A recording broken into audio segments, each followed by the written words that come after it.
Les dents de sagesse. Les dents de sagesse, qu'est-ce que c'est les dents de sagesse?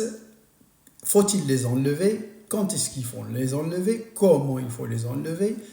Si on les enlève, qu'est-ce que ça va être, disons, les conséquences, etc.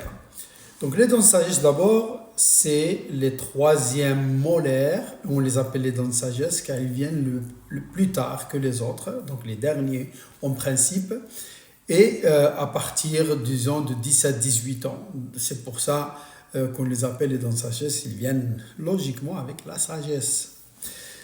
Faut-il les enlever? Les dents de sagesse, quand ils ont leur place, quand ils ont de la place, et que toutes les quatre ils y sont, il n'y a pas de raison de les enlever, c'est des molaires, c'est les troisièmes molaires, c'est des molaires comme les autres, ils ont leur fonction, ils ont leur place, on les laisse tranquilles. Par contre, souvent, malheureusement, il n'y a pas assez de place avec l'évolution de l'humain, il n'y a pas assez de place pour les dents de sagesse. Quand est-ce qu'ils font les enlever? S'ils font les enlever. Et le plus tôt possible. Plus on les enlève tôt, mieux c'est. À l'état de germe, carrément, à l'état de germe, si à la radio panoramique on voit que avec l'évolution il ne va pas y avoir de place, etc. Donc il vaut mieux les enlever à l'état de germe. C'est beaucoup plus simple, plus facile et moins traumatisant. Et l'évolution du reste se fera normalement. Maintenant, quand ils sont déjà en route et souvent incluses, quand ils sont incluses, il faut les enlever car il y a toujours des embêtements plus tard. Quand ils causent un problème.